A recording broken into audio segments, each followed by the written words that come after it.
That fateful evening, a loud sound came from Ego's heart. "Ah! Help me, please. She is in labor," one of her neighbors said. The few women living close to their house gathered according to their tradition. They took her to the native midwifery's room. It took hours for the baby to come. The women could not believe their eyes. Upon arrival of the newborn, "Tofiakwa, abomination," one of the women said. After 10 years of barrenness, she gave birth to a tuber of yam. So all this while, Ego has been harboring yam in her womb. God forbid evil. My eyes have seen my ears. Even the nurses were terrified at the sight of this. While all this were happening, Ego laid quiet on the hospital bed, thinking about her life. In her heart she asked, "Who did I offend? Who have I wronged? Other women carried their baby home from labor room, but I am carrying a tuber of yam. Why me, God? Who did I wrong to deserve this?" She could not believe that came out from her womb. But in all this, her greatest fear was the fear of being stoned to death.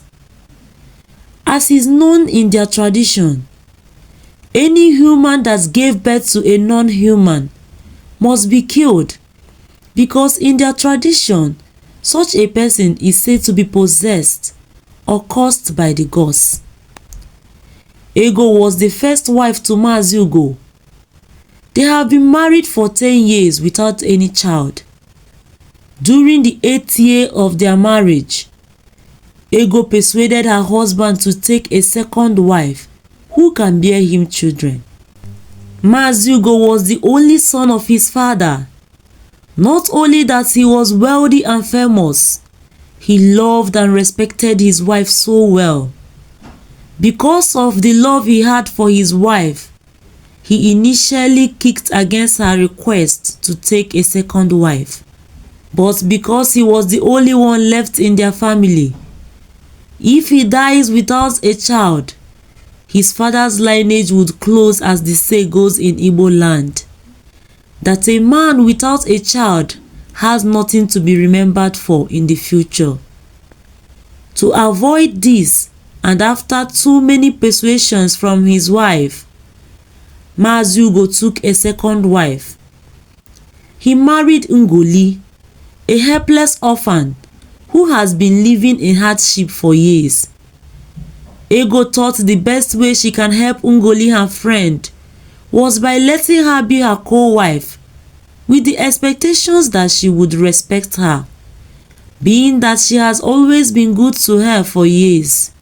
She never knew she was digging her own grave when she made the decision to marry Ngori into her lovely home. Some years passed after Ugo married Ngoli, yet she could not bear him a child.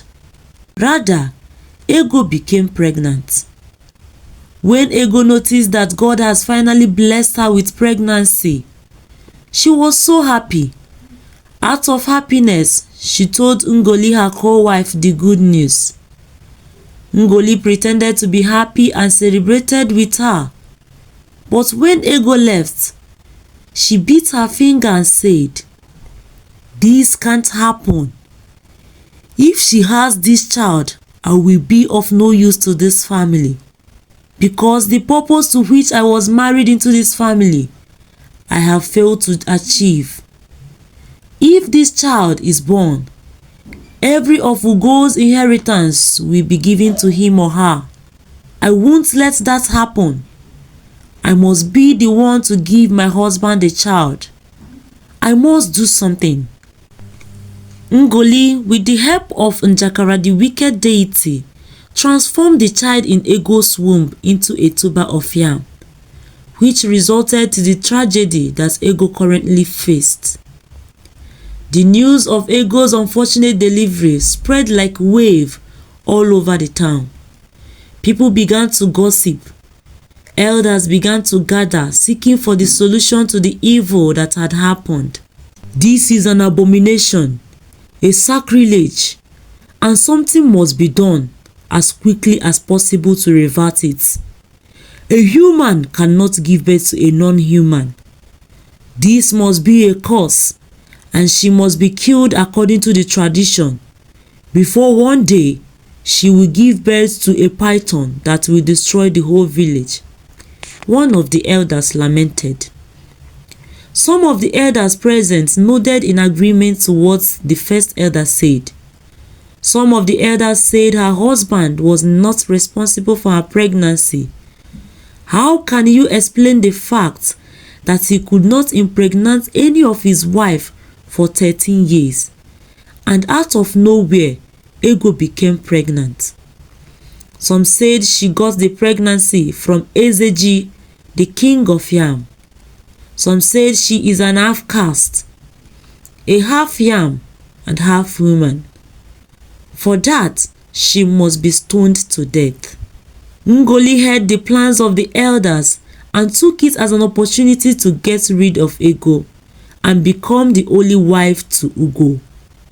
Because of this, she kept on meeting with the elders with false witnesses against Ego that would make them see more reasons to execute their plans. Her plans was to kill Ugo and take over his inheritance once Ego is out of sight. When Ego sensed what was about to happen, her heart skipped. She became afraid of losing her life, but more afraid of not seeing her husband one more time before she dies. She was heartbroken and shattered. She cried bitterly, but do not know what to cry for exactly.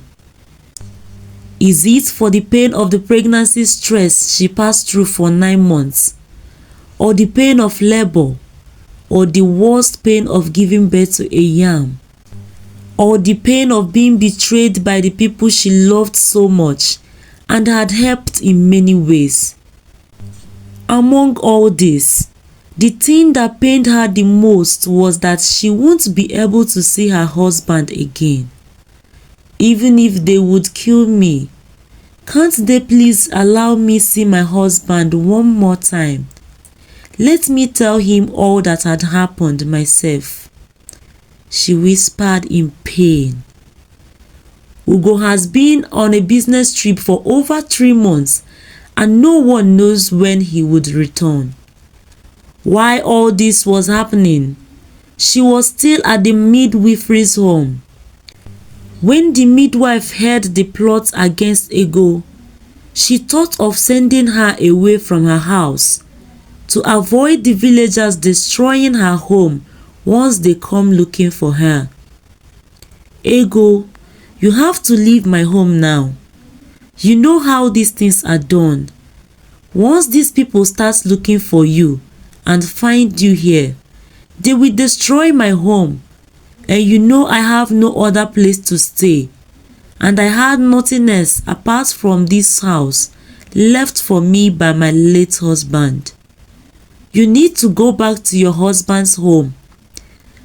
I am discharging you now, the midwife said. Ego was shattered upon hearing this. She did not know what to do. Rather, she pleaded with her to help her at least let her see her husband and tell him everything before dying. How do I help you? The midwife asked. Do you have anywhere you can hide me till my husband returns? I promise I won't implicate you, she asked. The midwife took a deep breath and then said, I don't have anywhere here to hide you, but I know of a friend of mine who lives alone in the outskirts of the village, where people hardly go. Some people did not know she was still alive. Some thought she was dead. She is not around currently, so you can go and stay in her hut till your husband comes back. But before that, you have to go back to your house Let people see that you have left my home, so they don't come here looking for you. I heard they are planning to stone you to death in 4 days' time. So I will be taking you to the place by midnight tomorrow. So you have to go now and make sure you sleep in your hut. Let them not suspect anything," the midwife said. Ego thanked her and did as she said. She went home carrying the yam. When some people saw her, they started mocking, abusing, and pushing her. Some even spit on her, and she was just moving slowly, crying. When she got home, Ngoli saw the scene and pretended to be furious. She chased those people away, pretending to care for Ego. She forbid them from entering their compound. Then she helped Ego inside. She told her about the elders' plan and advised her to run away so they won't see her and kill her. She promised to keep it a secret. Meanwhile, she did this to see if Ego had the plans of running away. Seeing this her kind gesture, Ego thought it would be necessary telling her her plans, so she can at least help her to know when her husband returned. "Ngoli, can I confide in you?" she asked. "Yes, even though we are friends and co-wives, you are like a mother to me. You had always treated me well, like your own blood. How can I see something bad and let it happen to you? You can confide in me 100%, she said. She wanted to tell her her plans, but at the same time, she does not want to implicate the midwife. So she said, "Okay, I will leave you a note. Read it and please do as it said." The next day, the midwife helped her escape as she had promised. Ngoli could not wait to see what the note contained. So, early the next day, she ran to Ego's hut to make sure she was still around. But she was disappointed seeing that the room was empty. She knew Ego had run away, but do not know where she has gone to. She forgot about the note Ego mentioned she would drop for her and ran quickly to the elders and told them that Ego had escaped. Immediately, the elders raised alarm and started searching everywhere for her. At a point, they stated that anyone who finds Ego and brings her to them will be rewarded tremendously with a plot of land. The reward set everyone in action. They began to search for her. They searched everywhere but could not find her. They searched for her for 3 days, non-stop. Yet, they could not find her. Ngoli was so mad. How can she disappear without me knowing? She always tells me everything. Why hide this one from me? On the set day of her execution, while Ngoli was obsessed, she began to scatter every corner of the house, even their husband's room. Then, she remembered the letter Ego promised to drop for her. She quickly ran to Ego's hut and saw the letter. She smiled. How can I forget something as important as this? She read the note and found out she was hidden somewhere in the outskirts of the village. But she didn't mention who helped her or the particular place in the note. So, finding her would still take extra days. She went in search of her. It took Ngoli 3 days to find Ego. And finally, when she found her, she lied to her that Ugo, their husband, sent a letter that he would be coming back the next day. So, she told her to return home. The next day, Ego returned secretly at night. hoping to see her husband by morning. As early as 5 a.m., Ngori ran to her hut and told her to run away, that Ugo sent another letter yesterday stating he won't make it. Meanwhile, she had already alerted the elders and they were by the corner waiting for her to come out. As Ego was about to run away, the villagers arrived, claiming that someone saw her entering her hut at night. Ngori pretended to be stopping them and they pushed her away. Ego was inside the room panting. "It's over," she said. "So finally, I would no longer see the sky again. I am finished." She locked the door, but they broke it and entered. They dragged her out and bundled her to the village square. When they arrived at the village square, they began to perform rituals required before the execution. After several incantations and rituals, at 12 noon, when the leader of the elders declared that the villagers should start stoning her, immediately after he made this declaration, a voice from the crowd said, "Who dares to kill my wife without my knowledge?" The voice was powerful and very authoritative, and at the same time, it sounded like a familiar voice. Ego felt a relief of loads from her shoulder upon hearing this voice. At least, her last wish has been fulfilled, but she felt like her savior had come. "Have you all forgotten who I am?" The voice continued, but now closer to the woman tied on the tree. It was Ugo, her husband. Ugo stood before the crowd and said, "You have forgotten my name is Ugomiri, gods of rainwater. You have forgotten you all are alive today because I let rain fall and water your crops, making your lands fertile so you can see what to eat and drink. You also have forgotten I am one of my kind, and no one else can give you rainwater except me. Have you all wondered why it has not rained since my wife put to bed? Just a drop from her hair, and this land will die of drought. I am not going to stop you. Go ahead and carry out your plans, but I promise you forever drought." After this statement, everywhere became quiet. The villagers began to disappear one after the other. They all left the scene, leaving their weapons behind. Ego had ever wished to see her husband one more time, but she never thought he would buy her another chance of living.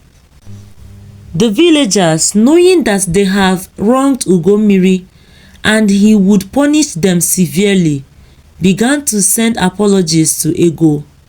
Knowing that Ugo loves her so much and listens to her plea, they began to send her gifts to appease her. Because of the kind of person she was, Ego accepted their apology and pleaded with her husband to let rain fall in their land again. Ugomili finally caused the rain to fall for the first time after Ego's delivery. It was then that the villagers knew her importance to them. They regretted their actions. After all that had happened, Ugo told Ego to send Ngoli back home because he doesn't want to be her husband and he hated her. You want to send her home now because you now felt you can have your own children. Was it because she couldn't conceive on time? I am not in support of that, Ego said. How can she be pregnant when I have never touched her? When I said I want you alone in my life, I meant everything I said. I can't be with any other woman, and I trust our Maker will give us our own children. Better send her back home as you brought her here, because I will never treat her as a wife." Ego was surprised at her husband's statement. She did not know what to do after Ugo said all these things, but she still insisted she stayed with them. One day, Ego went to a very distant farmland to fetch firewood. On her way home, she was very tired and it was getting late already. She met an old woman carrying calabash, heading to a stream far away into the forest. Ego wondered why someone of her age would be going to such distant place to fetch water, while there are other streams more closer to people's home. Looking at the way the woman was moving, she could tell that by the time she would get to the stream and come back, it would be midnight, and the place is dangerous at night. So she offered to help her. "Let me help you, ma." The old woman agreed and gave her the calabash and waited for her. She ran quickly into the forest and fetched the water. She returned and offered to help her carry the water home, but the old woman refused. So she gave her the water. When she was about to go, the woman said to her, "You are pregnant again. God has blessed you with another beautiful child. Do not tell anyone about the good news yet. When it's 5 months, tell your co-wife about it. After telling her, leave your house and don't return for 2 days. While leaving, do not lock your door, and make sure you do this when your husband is away for work. The truth about your misfortune shall be exposed." "But I am not pregnant," Ego said. "Who is this woman, and why can she say I am pregnant?"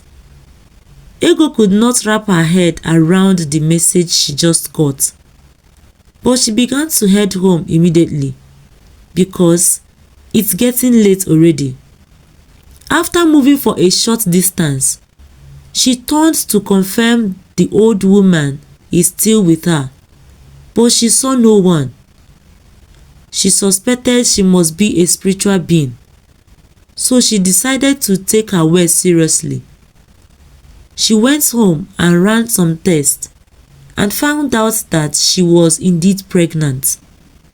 This strange woman was right anyways. She was pregnant and even 4 weeks gone. She kept it secret from everyone and followed the instruction the stranger gave her. When she was 5 months gone, she informed her co-wife Ngoli about it and left the house. Ngoli did not know she had left the house quickly. She ran to Njakara to repeat what she did before, but this time around, she told Njakara to make her give birth to a tortoise. Njakara gave her some substance and instructed her to sprinkle them at Ego's doorstep. She told her not to cross it before Ego, because if she mistakenly crossed it on the day of delivery, once Ego gives birth to a human child, she would turn to tortoise wherever she would be. She took the substance and did as Njakara had instructed, not knowing that Ego has not been around. The next day, she noticed everywhere was quiet and decided to see if Ego was in her room. When she got to Ego's hut, she noticed that her door was open, but no one responded to her call. She entered inside the room and saw no one. This made her cross the substance she had sprinkled the first day. On the day of delivery, everyone gathered to see what she had this time. Joy echoed the whole village as she delivered a bouncing baby boy. Ngoli was there with them to witness another scene of disappointment for Ego. But she was disappointed instead. Immediately people shouted for the blessing of the next Ugomiri. Ngoli's body turned into a tortoise before everybody. The sight of this put everyone gathered in panic. What is going on? They began to ask. Some of the villagers who were outside celebrating began to shout, seeing what was happening to Ngoli. People inside the hospital waiting for Ego noticed that the sound they were hearing no longer sounded like that of the joy of a newborn, but sounded so terrifying. Ugo smiled upon hearing the shouts. He knew what was going on. He went outside to witness the scene. When he got there, Ngoli began to confess. She cried for help and pleaded for forgiveness. She admitted she was the one behind Ego's misfortune. She narrated her evil plots against Ego since she entered into their home. Thank God you confessed yourself, Ugo said. I had always known from day one that it was you. I saw everything that happened while I was away for business. Just that my wife Ego would never listen, and she had always good plans for you. But what she got in return was betrayal. I knew when you made your last move, and I thank God for sending the helper who saved my wife. You must receive the punishment you deserve. Ugo told everyone present that what just happened to Ngoli was what she wanted her wife to give birth to. When Ngoli tried to run away, her whole body turned into a tortoise, and she was killed and taken away by the warriors. When Ego was told all that had happened outside, she cried bitterly and could not believe someone she loved so dearly could do this to her. Be careful while bringing your friends into your marital home. Ego and her husband later had 2 more children and they lived happily. The